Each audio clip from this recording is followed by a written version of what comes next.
I'm there.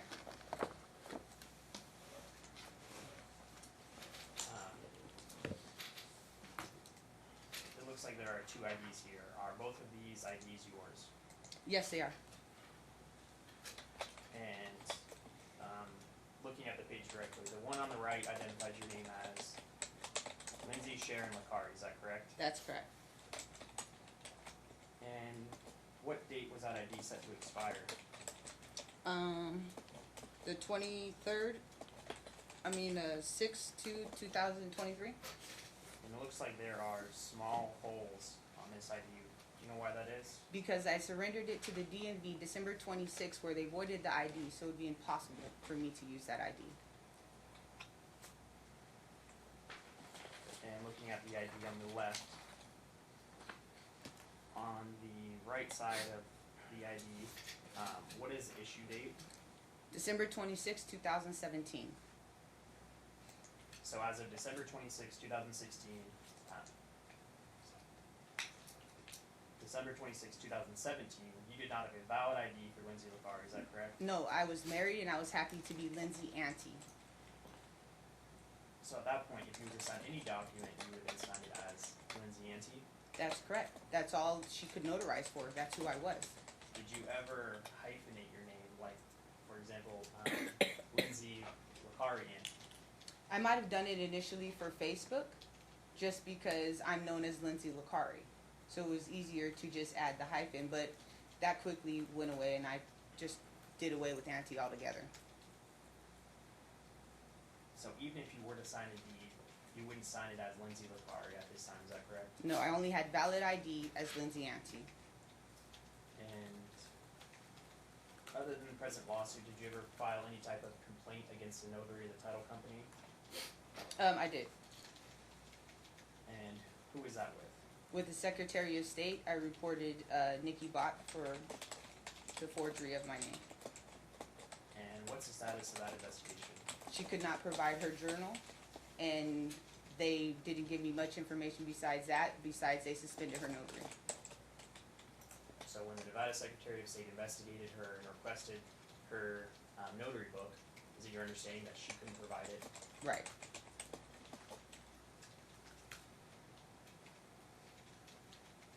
Did you ever ask to see the closing disclosure on the property? No. Had you ever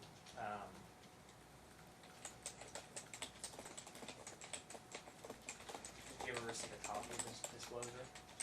No.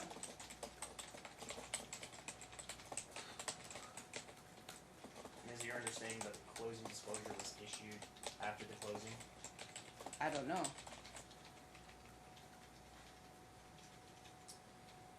Would you have wired any funds if you knew that $8,374 were used to pay off Bobby's student loans? Absolutely not.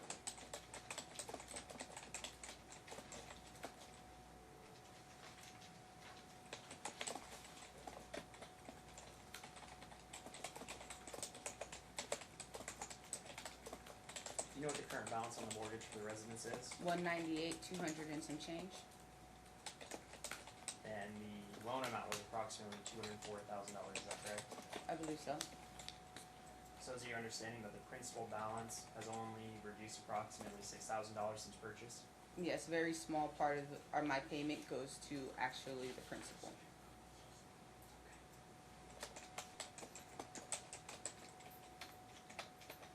Do you recall the first time you asked Bobby for a divorce? The day after the closing of the home. And how was that interaction? Was that in person, via text message? No, I was at my mom's house and I sent him an email asking him for a divorce on January 18th, 2018.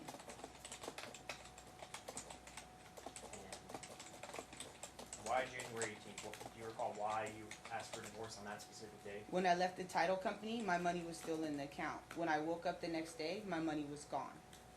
So I then knew that I did not get to review any of these documents. I did not get to make a decision, and they just closed without me. So I then told him I want a divorce.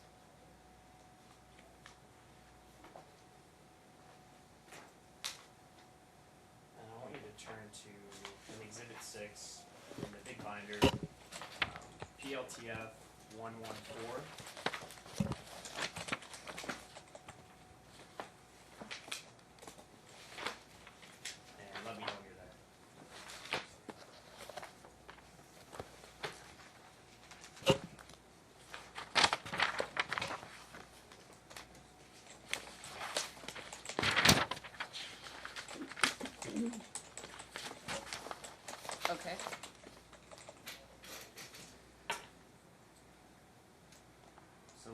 about halfway down the email, there's an email sent from getdivorcepapers.com to lindsaylicari14@aol.com. Is your email lindsaylicari14@aol.com? Yes, it is. Did you receive this email? Yes, I requested it. You said you requested it. You requested what? I requested information on how I could go about annulling or divorcing So you were then sent this email. to Bobby.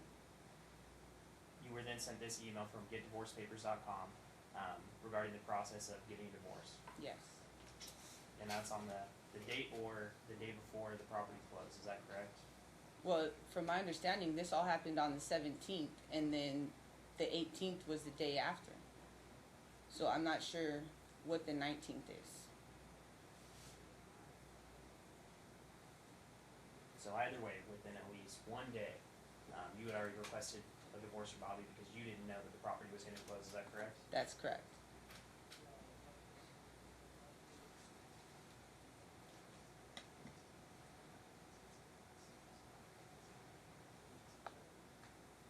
And quick side note, for opposing counsel, this is within Exhibit 6.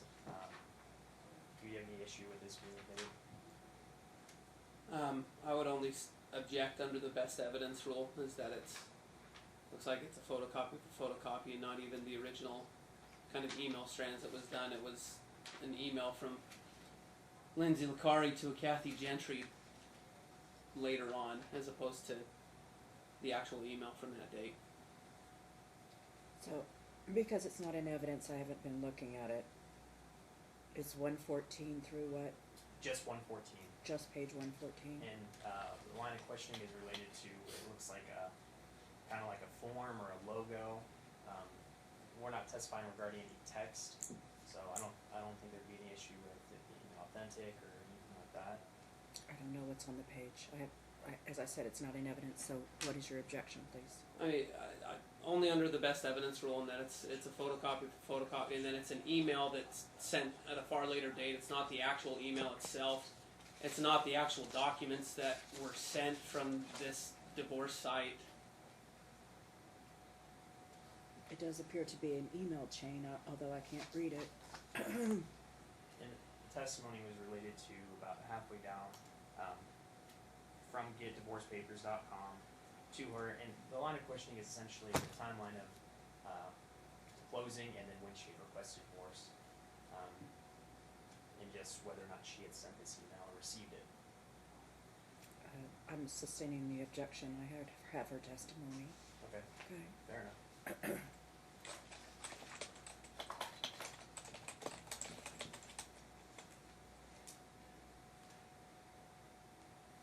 So you had previously testified that you and Bobby went on your honeymoon in February of 2018, is that correct? That's correct. And do you recall the exact date you returned from your honeymoon?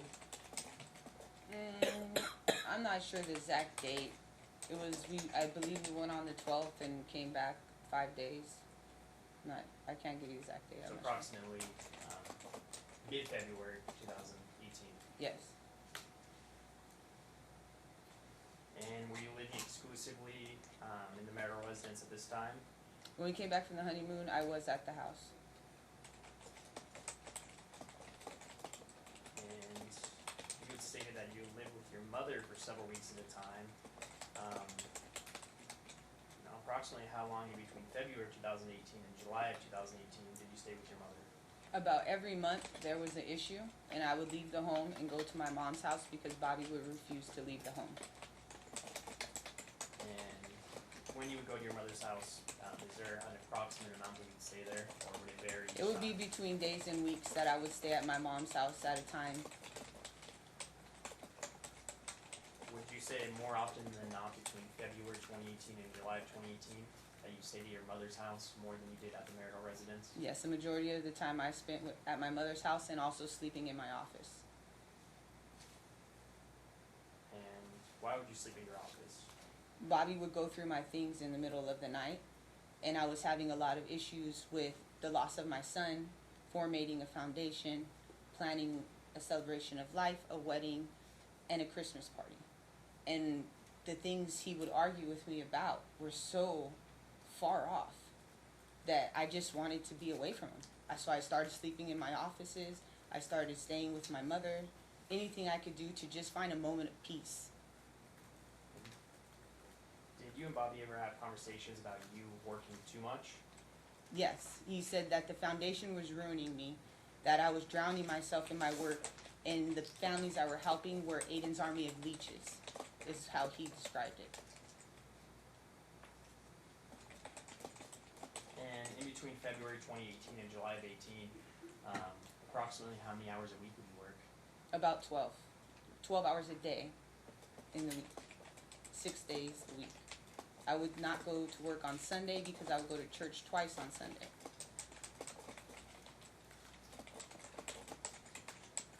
And when did the defendant move out of the marital residence?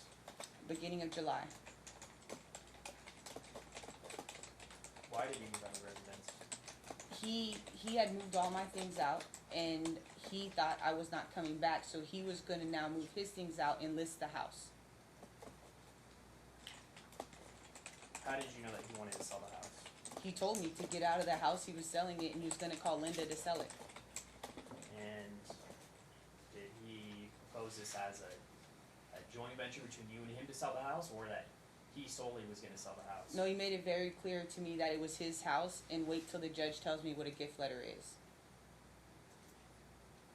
And once you discovered that he intended to sell the property, did you then move back into the property? Yes, I tricked him, and then I moved back into the property, and that's how I was the one there, and his things were gone. And was that to protect your interest because you believed he was trying to sell the property without your knowledge? Yes, and he was damaging the property in the process of him trying to sell it.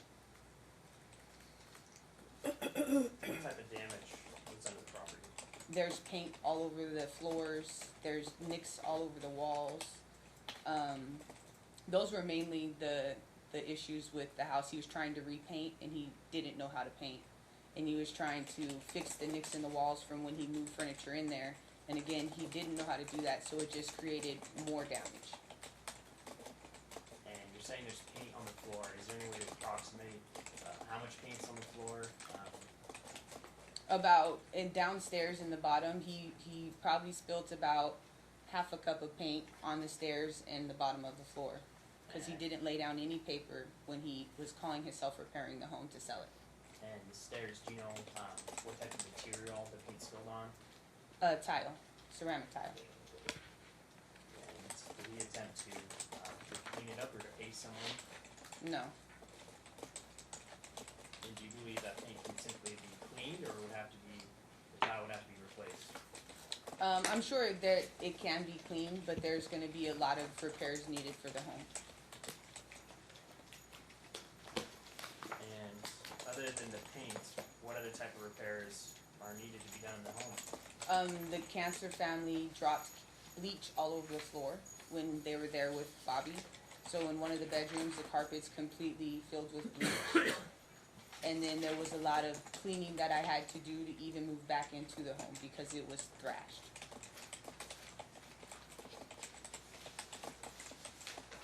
And the bleach, that was only in one room, is that correct? Yes, only in the room that I had let the Cancer family use upstairs. So that carpet would have to get Completely taken ripped out. and replaced. Was there ever any type of other issues, air conditioning issues? Yes, the Cancer family was staying there, and the little girl had neuroblastoma. The air conditioner went out. I then informed Bobby about this, and he said he would call the home warranty company, and they would come fix it for $75. The process of that was going to be 2 weeks. And I explained to him, this little girl is very sick. There's no way she can sit in 107-degree weather without air conditioning. We have to fix this now. He then stated to me, who cares? They don't work. We go to work all day, so if they want to sit in the heat, let them.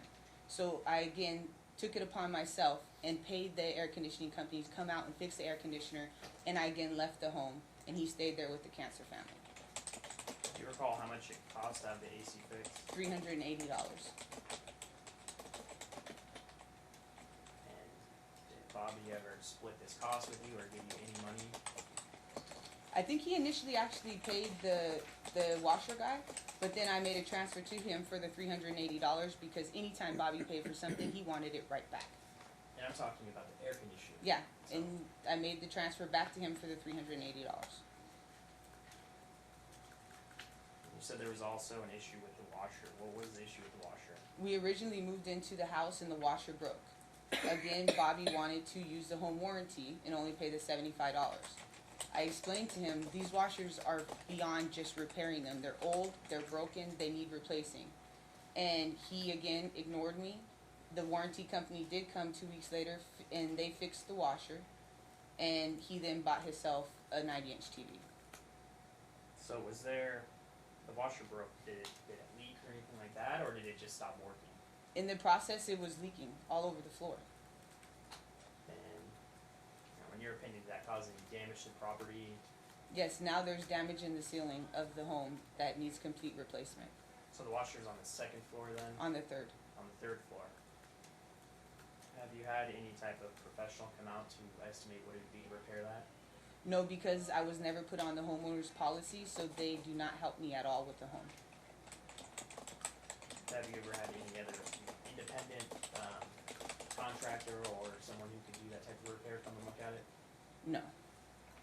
But it's your testimony that ultimately there is damage to the roof from the broken washer and that it needs to be repaired, is that correct? Well, yes, because the home warranty company initially did come out and look at the ceiling. But they told me that it's not a home warranty issue, it's a home insurance issue. And that's why I never had anybody else come out and look at it. Right, and all these issues are essentially when you're spending more time at your mother's than you are at the marital residence, right? That's correct. So prior to Bobby moving out, did you ever transfer him any funds, essentially to pay for the house, pay for the mortgage, things like that? Yes. Your Honor, objection, asked and answered. This was covered in her testimony on Friday.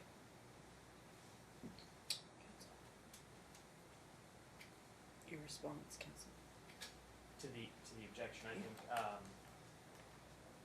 I don't think we ever spoke about what she had transferred. I think we had asked if she had sent him any money, but I don't think we got too far into the details of how much was sent.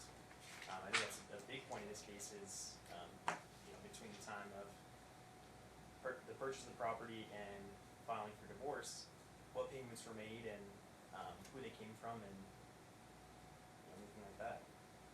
So I would answer on a couple grounds. Is that one, I know that in their Exhibit 18, document PLTF 0491 was referenced, which specifically includes these transfers that were discussed. And then additionally, the question of who was paying for what during this period of time, before the divorce was filed, before the parties had separated, they were a community. And so if funds were coming from either party to pay for expenses related to the community, then they're irrelevant to this proceeding. Well, I understand it's your position in the case, but I think she can testify to whether or not she sent the money and what it was for. Certainly, but if it was for a community expense, which has been testified, then it was for a community purpose. And it's not relevant to the question of things being offset. And we didn't say it would be offset. Our position is that parties were essentially in the process of separating, weren't even essentially living together, and any payments made or transfers are relevant, right? This case is all about transfers made, and so all transfers are relevant. I would argue that during the period where the community was intact, before divorce was filed, if funds that were earned during that time, which they haven't shown that funds weren't acquired during that time, that they went to community expenses, then it was community funds, community expenses, and it's not relevant. So I do have quite a lot of testimony over Exhibit 18. I don't know what areas you're planning on getting into, but there were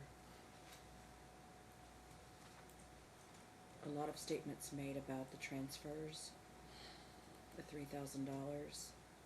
That was done twice. Giving him cash from a safe. So I just don't want you to duplicate that. If you have additional questions, that's fine. And these are entirely, what we're talking about now are entirely separate than Understood. the $3,000 transfers I was sent to, apparently for Linda Na and then to Bobby as well.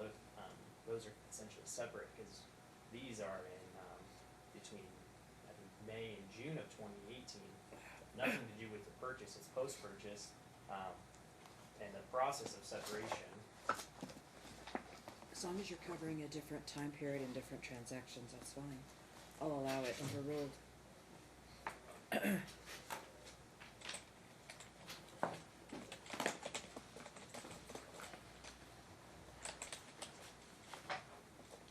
Is the entirety of 18 in? Just, okay, thank you. Lindsay, I'd like you to turn to the big binder, PLTF 155.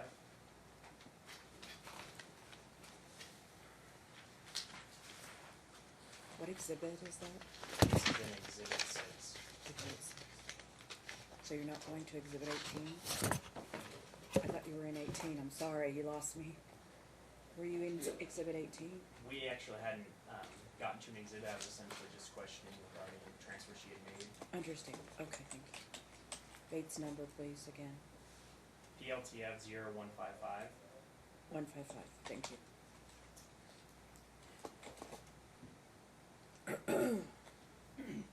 Lindsay, do you recognize these transfers on this document? Yes. On May 2nd, 2018, did you transfer $1,000 to Bobby? Yes. On June 8, 2018, did you transfer $400 to Bobby? Yes. On June 10, 2018, did you transfer $80 to Bobby? Yes. On June 14, 2018, did you transfer $200 to Bobby? Yes. And on June 25, 2018, did you transfer $380 to Bobby? Yes. And these transfers are between May 2nd and June 25th, 2018, is that correct? That's correct. And during this time, you were staying at your mother's more than you were in the Marital residence, correct? That's correct. So why would you transfer these funds if you weren't living in the house most of the time? Because the cancer family was and the little girl needed air. And it was very important to me to make sure that they had what they needed. So I transferred it so that he would fix the air and the little girl would not be sitting in the heat.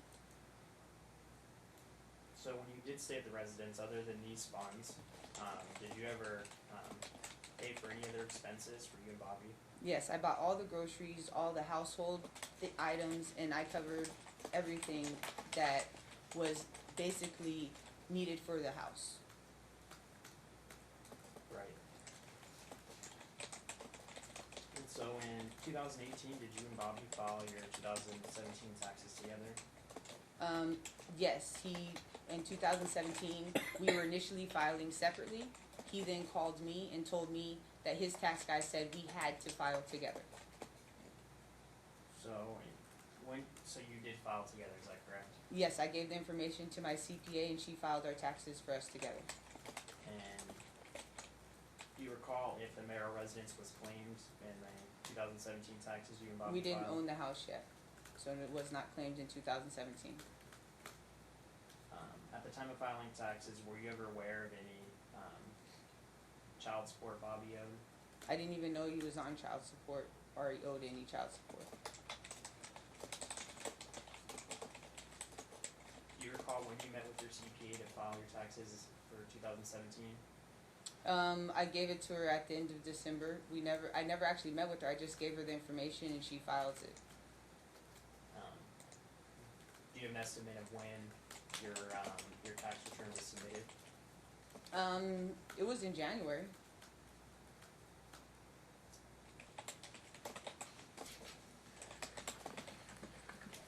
I'd like you to turn to PLTF 123 in the same binder.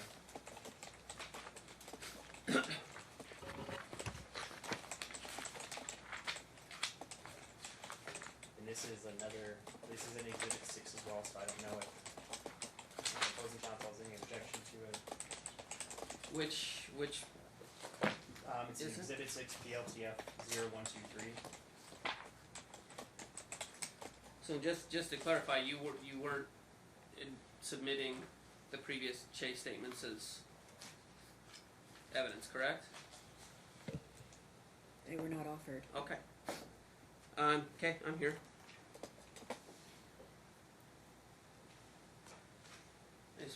What's the question, counsel? I was asking if you had any issue with it, because we were essentially taking Exhibit 6 kind of on a case-by-case basis, so. I mean, I object as to general relevance. It's a completely different matter. It's a custody matter between the defendant and the mother of his child that bears no relation to this beyond what they've already testified about. And so I don't know what value this adds as evidence. I would object to it as being irrelevant. So, the line of questioning I've been on is related to filing taxes for year 2017. Right. And I don't wanna, essentially, whether or not he was aware of child support arrearages is very relevant, because that can be, reduced from his tax return, and whether or not, ultimately, whether or not the plaintiff knew, that these arrearages existed. She said she didn't. Right. And what they've produced, Your Honor, it's only a letter indicating the issuance of genetic test results. It has nothing to do with child support being ordered or arrearages or anything similar. Sustained.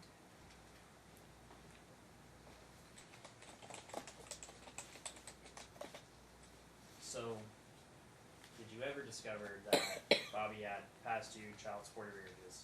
No, I didn't even know he didn't have rights to his kids. So, when did you discover that he had outstanding child support?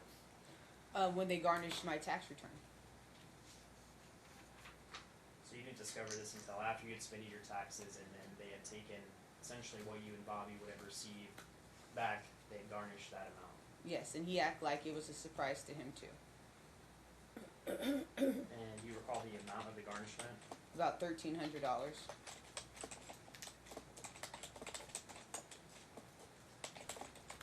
And had you ever received any type of notice that there was any issue with the 2017 taxes you had filed together? Never. So Bobby had never indicated that he had received anything from the IRS stating that there was an issue with the taxes and that there was an outstanding balance owed. No, not even when I asked him for mail, he wouldn't give it to me. He never mentioned it at all. You had said when you had asked him for mail, so did he essentially have control of the mail?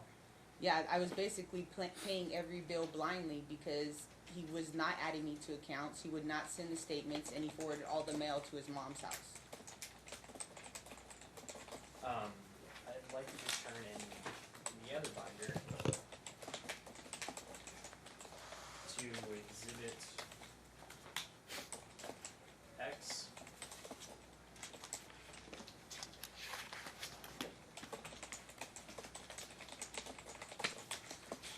And let me know when you're there. I'm here. Who is this letter addressed to? Bobby and Lindsay Auntie. And what is that address listed? Not my address. Never lived there. Well, what's the address listed? It's his mom's house. Can you read the address to me? 1912 Camino Marital, North Las Vegas, 89031. And that is, you had stated his mother's address. That's correct. So if the IRS had sent you any letter, it would have been sent to, forwarded to his mother's address, correct?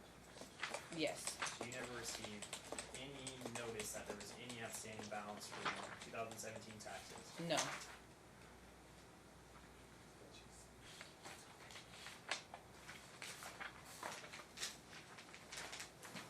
And regarding mailing, since you had exclusive possession of the property, were utility bills sent to the marital residence? He immediately turned off the electricity when he left. It cost me about $1,000 to return it on in my own name. The gas, he turned off all the utilities and I turned them back on. The ones that I could not put in my name, which were the water, the trash, HOA, all of these I could not put my name on or get access to because I was omitted from the title and I was not an owner of the property. So they kept referring me to call the owner of the property and get this information. And he kept ignoring me. So in all of your attempts to have the water, the trash, the mortgage, you were always told that you weren't on the title of the property, so you couldn't do that, is that correct? Yes, that I'm not the homeowner and I cannot access that information. And I later found out that the water was never initially turned on. And by never turned on, what do you mean by that? It was still in the previous owner's name. And I didn't find out until about a year and a half later, where I immediately put it in my own name, because then I had the exclusive possession paperwork, which also got me on Wells Fargo mortgage. And regarding the water bill, do you recall when you were notified that it was actually in the previous owner's name and that neither you or Bobby had ever been paying the water bill? Well, Bobby would not give me access to any of the bills. He wouldn't respond to me, so I just started calling these companies blindly to make sure that I was paying things on time. And in the process, they told me that's not even the name on the account, and that's how I found out it was the previous owner. And I found out because they shut my water off for 3 days.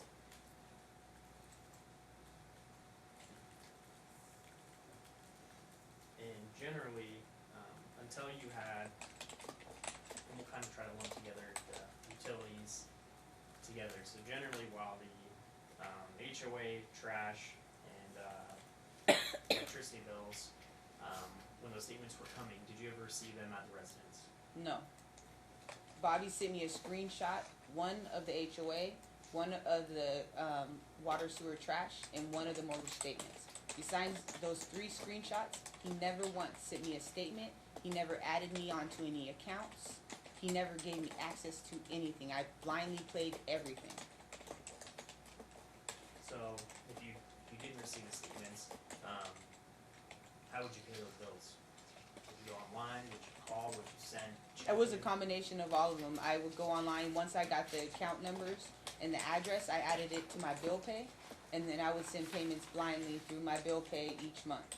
And each month again would text Bobby and say, hey, I need those bills. You were ordered to give me the bills, and he would completely ignore me again. So if you never received, and strike that, in this process, you were never informed on the outstanding balance is X amount of dollars, is that correct? No, I never heard of this IRS debt, which is very simple to fix, but he held it. We're talking about utility bills, so when you were paying utility bills, were you ever informed that the bill is this amount of dollars and you need to pay this amount? No. So you were essentially, were you approximating the payments? How did that work? Right. The one mortgage statement he did send me said 1209.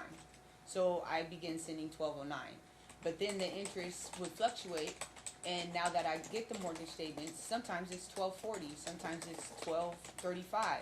So if I'm sending 1209 every month, I'm underpaying the mortgage every single month, and I try to explain this to him. And then, but utility payments generally vary, right? Yes. Depending on the weather and the use, right? So, how would you know how to pay for utilities, not the mortgage? Well, with the payments? trash, I called the trash company, and I found out there was a lien on the house from the trash because it was never being paid, even though I was begging him for these trash bills so I could keep up with the property. And finally, I called the trash company, found out there was a lien, and then was able to make a payment of about $300 and something through the trash company. And I still have not seen a statement since I made that payment. And do you know if there's homeowner's insurance for the house? According to my mortgage statement that I get now, I pay for it, but I'm not on it.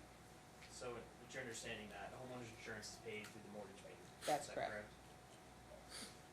So any payments you made towards the mortgage, essentially a portion of those were then utilized towards providing homeowner's insurance. Is that That's your correct. understanding? Mhm. So you had stated that there were, essentially claims submitted to homeowners insurance regarding, it sounded like the washer and the air conditioning, Those were to home warranty. the home warranty. Mhm. And what's your understanding of the difference between the homeowner's insurance and the home warranty? Well, the homeowner's insurance will cover the home and my property outside of the home or around our home, from what I understand. The home warranty company covers the washers, dryers, the appliances in the home. Did you ever submit a claim to the homeowner's insurance company? Yes, I did. And why did you submit a claim? Because my car was broken into at my place of work. And what was the response from the homeowner's insurance company? That I'm not listed on the policy, so it's not covered. So they wouldn't evaluate the circumstance of what had happened at all because you weren't on the policy. That's correct. So you didn't receive any reimbursement for what was lost. And what did you say had happened? They robbed my car. I was working at Suncoast as a second job, and they broke into my car and stole all of my electronics, my computers, personal things, and it was valued at almost $10,000 loss. And so at that point you discovered you weren't covered by the policy, but that you were paying for the policy. That's correct.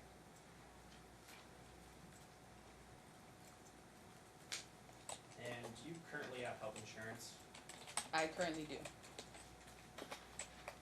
Is there any point in time since you have filed for divorce that you haven't had health insurance? Yes, there was about the one time prior to filing for divorce I didn't have it, and then after filing for divorce there was 2 times he removed me from the health insurance policy. But so once you got married, he then added you onto his health insurance through his work. Is that correct? It was about 2 or 3 months after we got married that he added me on because he took a month off, so he wouldn't pay the COBRA. So I went a whole month without the insurance before it kicked in. So essentially, since March of 2018, is that correct? That's correct. And you had stated that there were at least 2 points in time since you filed for divorce that you haven't had health insurance. How did you discover that? I went to ER when I was having some issues, and they told me after I went to my visit that you are not covered through the culinary union anymore. And did the culinary union tell you that, or did No, the ER told me. I then called the culinary union, and they said that, again, they mailed me information that I never got, and they canceled me. did they remove you from the policy, or did Bobby remove you from the policy? I believe not filling out the paper removed me from the policy. And that paper was sent to Bobby. So you didn't discover that you weren't covered in health insurance until you went to the hospital. That's correct. And is there a current outstanding bill since health insurance wouldn't cover it? Yes, for $1,700. And approximately when did you receive this treatment? I'm not sure what it was. It was in 2019. So in any matter, it's after you had filed for divorce, but prior to the But yes, is it your understanding that Bobby wasn't allowed to remove you from his health insurance? yes, from my understanding, the judge ordered him not to remove me from any policies, which he again also removed me from the auto insurance, and I had to get separate insurances for every single thing. And once you discovered that this wasn't going to be covered by health insurance, did you contact Bobby to? I did. I again texted him and said, "Why would you take me off the medical insurance? The judge ordered you not to do these things." And He ignores me every time. were you put back on the insurance? Yes, I was. And why were you put back on the insurance? Because I called the culinary union and I let my counsel know, and they made him go down and complete the form that they sent to him months ago, and that reactivated my insurance. Did you ever have to receive any other type of medical treatment?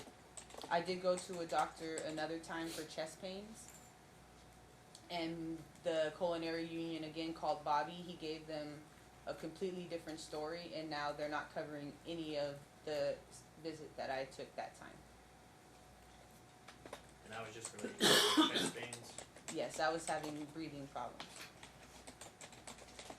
And since you have filed for divorce, have you ever been in any type of car accident? I was in a car accident, yes. Did you receive any medical treatment related to that car accident? No.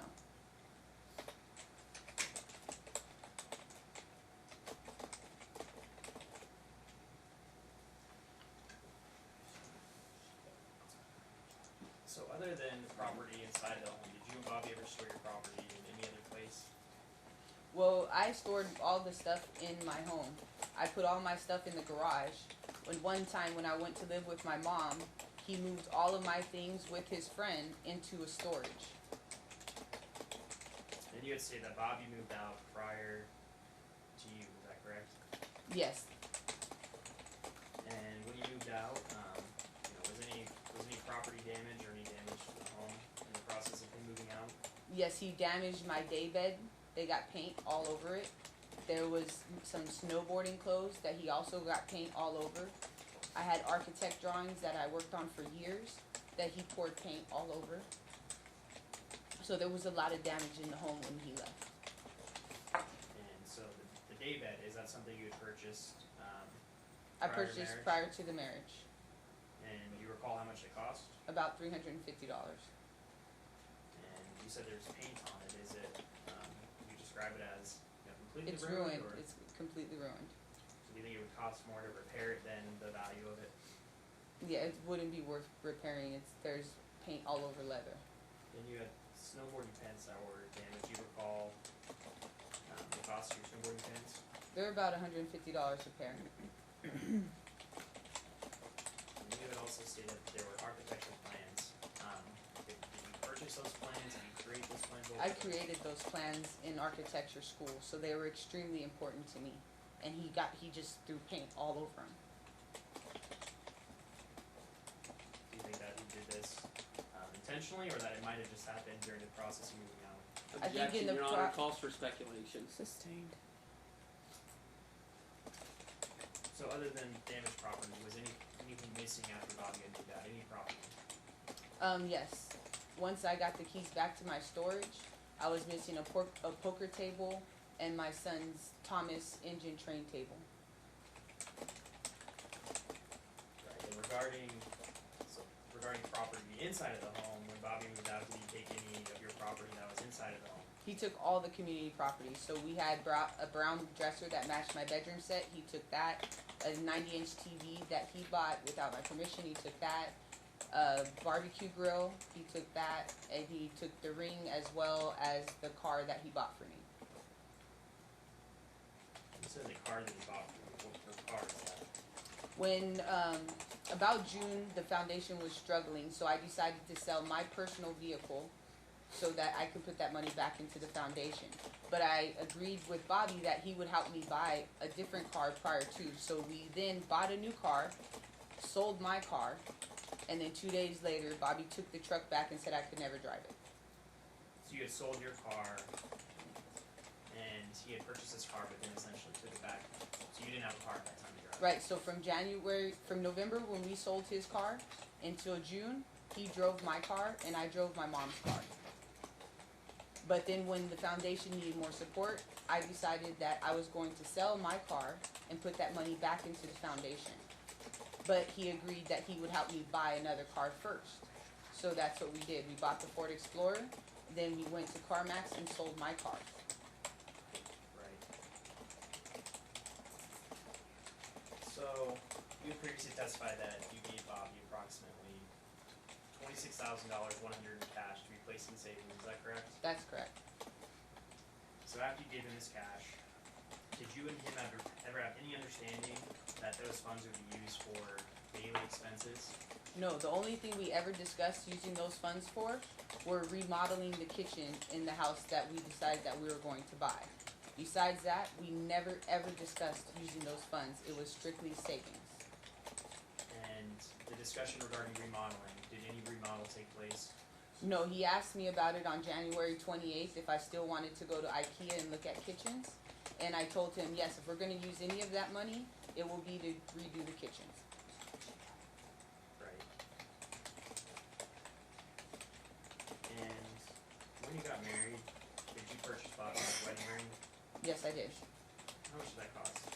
It was approximately $3,500. It was $5,000, but it was on sale. So approximately $3,500. That's correct. At the time of the wedding, did he give you a wedding ring? Yes. At that point in time, did you believe that he had purchased that with his own money? Yes. And so purchased his wedding ring, and he had told you he purchased yours with his money, is that correct? Yes. And do you recall the name of the bank that the cash funds were supposed to be stored in, or? Goldman saved in? Sachs. Did you ever witness Bobby making any payments for the Goldman Sachs credit card, or? He never bank once card? used a Goldman Sachs card for anything.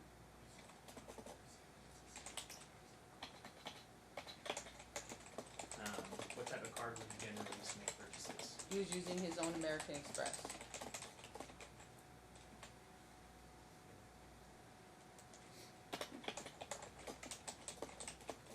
I'd like to have you flip a defendant's binder to exhibit L.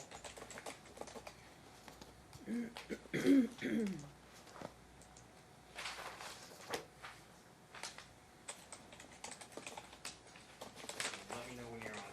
I'm here. Bates number ANT 000037. That's where I'm at. And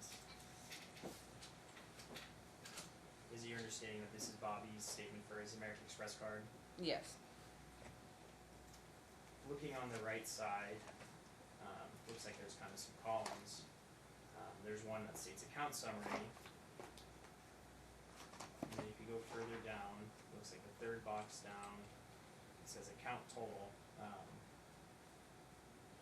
Can you read what the previous balance in this is? $311.11. And the new charges, $10,251.28. and then going down, what's the new balance there? $9,174.77. So turning 2 pages over to ANT 39.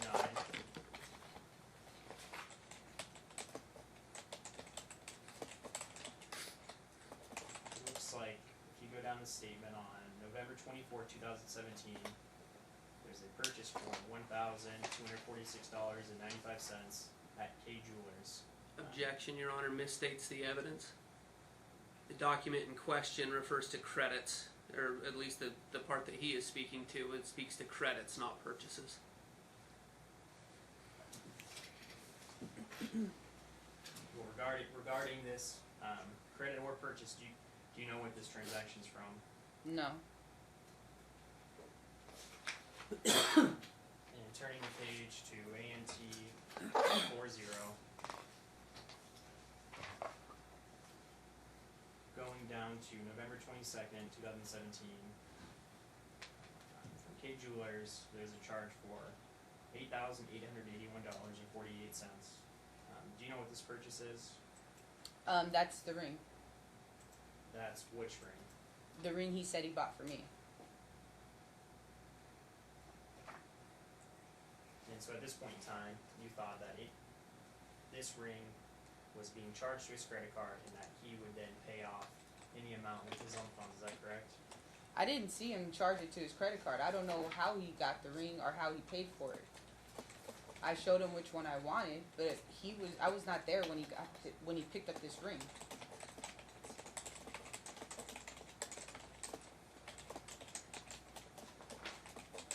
And turning to the next page over, ANT 41. Midway through the page, it says interest charge calculation. Can you read to me what that interest rate is? 19.24%.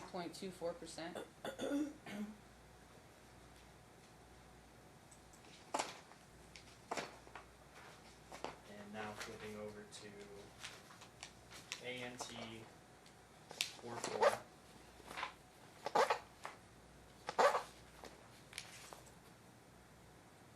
On the right side, if you go under account summary, about 3 boxes down, it says account total. What's the previous balance there?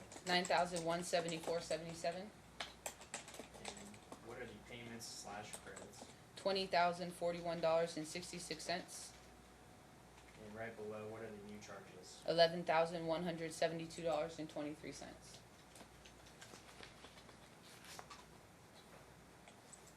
And further down, it looks like kind of the last box. What is the payment due date there? 121.18.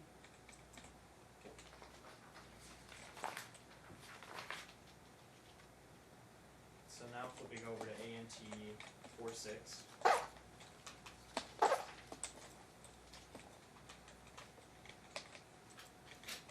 It looks like under payments, on November 28, 2017, there was an online payment for $9,414.53.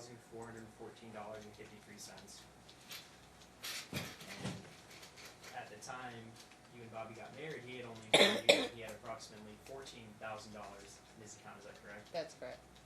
And other than the $26,000 that you gave him, that was to be placed in Goldman Sachs savings. Is that correct? That's correct. And then directly below on December 22nd, 2017, there is a payment for $10,586.32. So if the combined amount is approximately $20,000, is your understanding that he only had $14,000 to his name at that time? Is that correct? That's correct.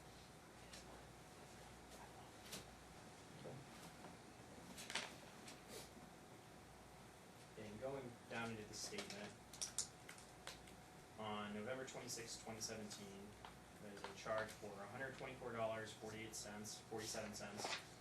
for Buffalo Wild Wings Grill and Bar.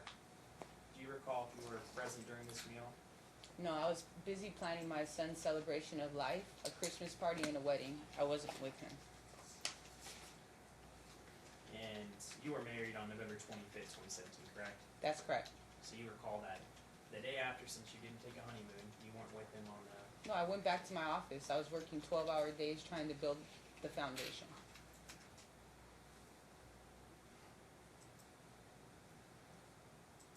And then the following day, which would be the 27th, so if you're married the 25th, the 26th, you were working all day. The 27th, do you recall if you were in the office all day as well? I was working in the office most of the day. In the evening, I was with Bobby.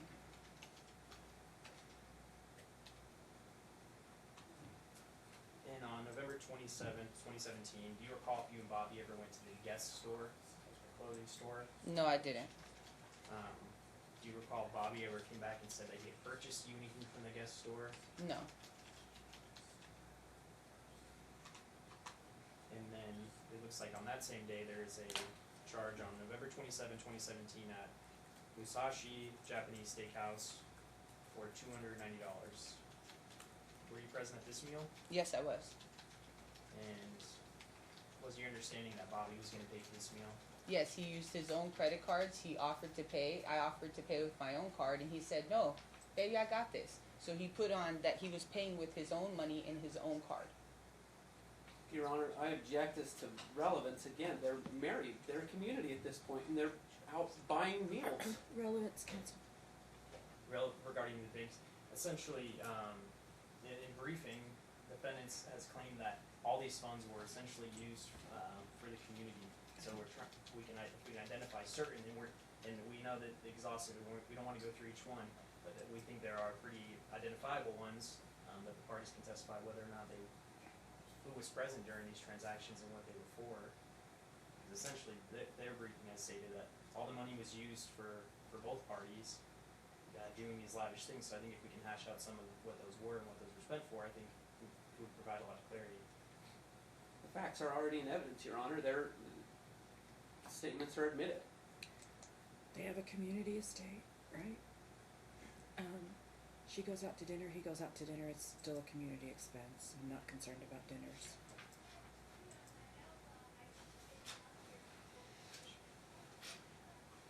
Sustained.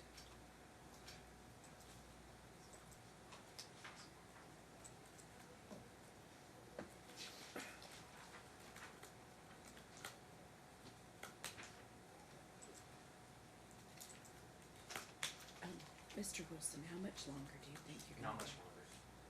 Because we need a break about now, so is it a good time for you where you're at in your questioning, or are you almost ready to wrap up? I'm fairly close, but probably best to take a break just in case it does yeah. extend. Because I need to give my staff, we've been going 2 hours, I need to give them a restroom break. Okay, Of course. all right, thank you. Step down, ma'am. I'll lock the doors and leave your personal items.